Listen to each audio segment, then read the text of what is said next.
दुनिया तेज रफ्तार से आगे बढ़ रही है। साइंस और टेक्नोलॉजी रोज नए राज खोल रही है। लेकिन क्या कुरान ने सदियों पहले ही इन हकीकतों की तरफ इशारा कर दिया था? आज के इस वीडियो में हम जानेंगे कि मॉडर्न साइंस और टेक्नोलॉजी का कुरानी आयत से क्या ताल्लुक है और कैसे इल्म और ईमान एक दूसरे से जुदा नहीं। वीडियो को आखिर तक देखिए, वीडियो को लाइक करें, अपने दोस्तों के साथ शेयर करें और हाँ, हमारे चैनल रोशनी के सफ़र को सब्सक्राइब करना ना भूलें ताकि रोशनी का ये सफ़र यूं ही जारी रहे।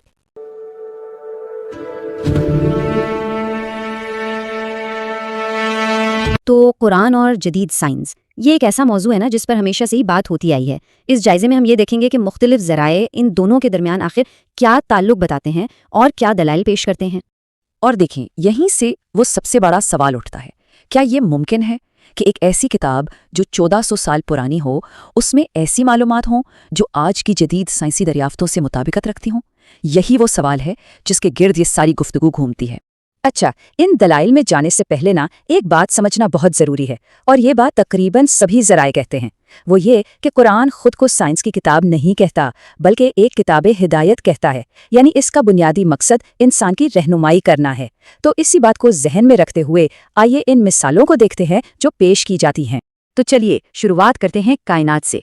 देखते हैं कि कायनात की तख्लीक और उसके निज़ाम के बारे में क्या दलाइल दिए जाते हैं। एक बहुत मशहूर दलील जो दी जाती है वो है सूरह अज़्ज़ारियात की एक आयत। उसमें कहा गया है कि आसमान को हमने क़ुव्वत से बनाया और हम ही उसे वसअत दे रहे हैं। अब दिलचस्प बात यह है कि 20वीं सदी में आकर फल्कियात दानों ने यह दरियाफ्त किया कि कायनात वाकई हर लम्हा फैल रही है, जिसे हम कॉस्मिक एक्सपेंशन कहते हैं। फिर एक और मिसाल आती है पहाड़ों की। कुरान इन्हें औताद यानी मेखों या पेग्स कहता है।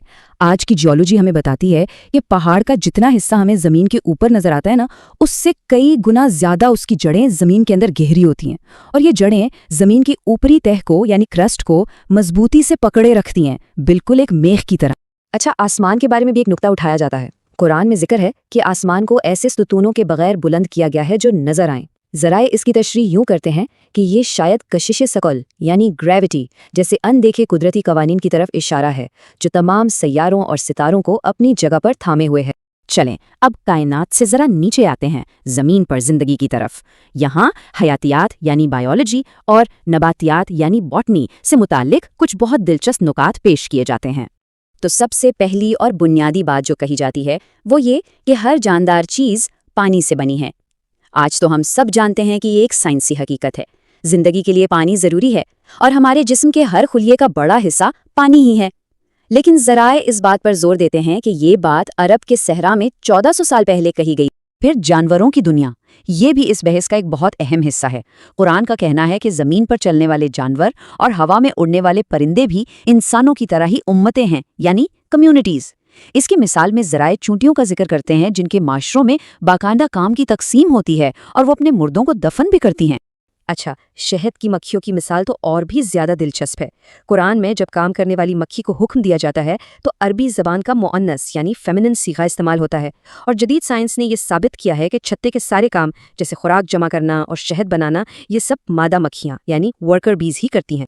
और यही जो जोड़ों का उसूल है ना, ये पौधों पर भी लागू होता है। ज़राए बताते हैं कि कुरान के मुताबिक तमाम फल और पौधे जोड़ों में बनाए गए हैं। पौधों में भी नर और मादा जिन्स का तस्वुर एक ऐसी साइंसी दरियाफ्त है जो बहुत बाद में सामने आई। कायनात और ज़मीन की ज़िंदगी के बाद अब आते हैं उस मौजू पर जिसे ज़राए सबसे वाज़े मिसालों में से एक मानते हैं, यानी खुद इंसानी जिस्म, ख़ास तौर पर माँ के पेट में बच्चे की नशो-नुमा के जो मराहिल बयान किए गए हैं। तो सूरतुल मोमिनून में ये मराहिल कुछ इस तरह बयान हुए हैं। सबसे पहले नुत्फ़ा यानी एक बहुत छोटा सा कतरा, फिर वो इल्का बनता है जो रहम की दीवार से जोंक की तरह चिपक जाता है। इसके बाद वो मुद्गा बनता है यानी चबाए हुए गोश्त जैसा एक लोथड़ा। फिर उस लोथड़े में हड्डियां बनती हैं और आखिर में उन हड्डियों पर गोश्त चढ़ाया जाता है। अब यहाँ जो लफ्ज़ अलका है ना, ये खास तौर पर बहुत दिलचस्प है। अरबी ज़ुबान में इसके 3 मानी बताए जाते हैं। एक तो जोंक, दूसरी लटकी हुई कोई चीज़ और तीसरा खून का लोथड़ा। ज़राए के मुताबिक ये तीनों बातें हैरत अंगीज़ तौर पर एम्ब्रियो के इब्तदाई मरहले पर बिल्कुल फिट बैठती हैं। वो जोंक की तरह माँ से खुराक लेता है, रहम की दीवार से लटका होता है और देखने में खून के लोथड़े जैसा ही होता है। अच्छा, इंसानी जिस्म से ही एक और मिसाल जिल्द यानी स्किन के बारे में दी जाती है। कुरान की एक आयत में जिक्र है कि जब जहन्नम वालों की खालें जल जाएंगी तो उन्हें नई खालें दे दी जाएंगी ताकि वो तकलीफ महसूस करते रहें। یہاں سے یہ نقطہ نکالا جاتا ہے کہ درد کو محسوس کرنے والے جو اعصاب ہیں یعنی پین ریسپٹرز وہ جلد میں ہی ہوتے ہیں، اور یہ بھی ایک جدید میڈیکل دریافت ہے۔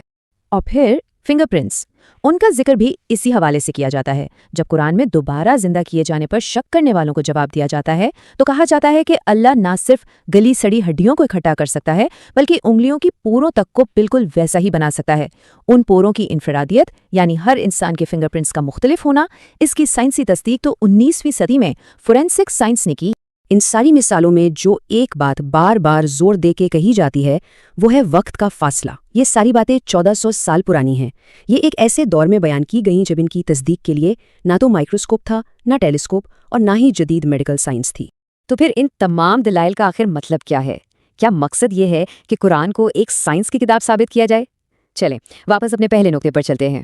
دیکھیں، ذرائع کے مطابق مقصد یہ فرق واضح کرنا ہے کہ قرآن کون اور کیوں جیسے سوالات کا جواب دیتا ہے، یعنی اس کائنات کا خالق کون ہے اور اس نے یہ سب کچھ کیوں بنایا، جبکہ سائنس وہ کیسے کا جواب ڈھونڈتی ہے، یعنی وہ کون سے قدرتی قوانین اور پروسیسز ہیں جن کے تحت یہ کائنات اور زندگی چل رہی ہے۔ تو دونوں کے دائرہ کار الگ الگ ہیں۔ تو اس لیے ان ذرائع کا جو حتمی نقطہ ہے وہ یہ ہے کہ یہ سائنسی حوالے اصل میں آیات ہیں، یعنی نشانیاں ہیں۔ ان کا مقصد کوئی سائنسی انسائکلوپیڈیا بننا نہیں بلکہ انسان کو اس کائنات پر غور و فکر کی دعوت دینا ہے تاکہ وہ اپنے خالق کو پہچان سکے۔ اور یہ پوری بحث ہمیں ایک آخری سوال پر چھوڑ جاتی ہے۔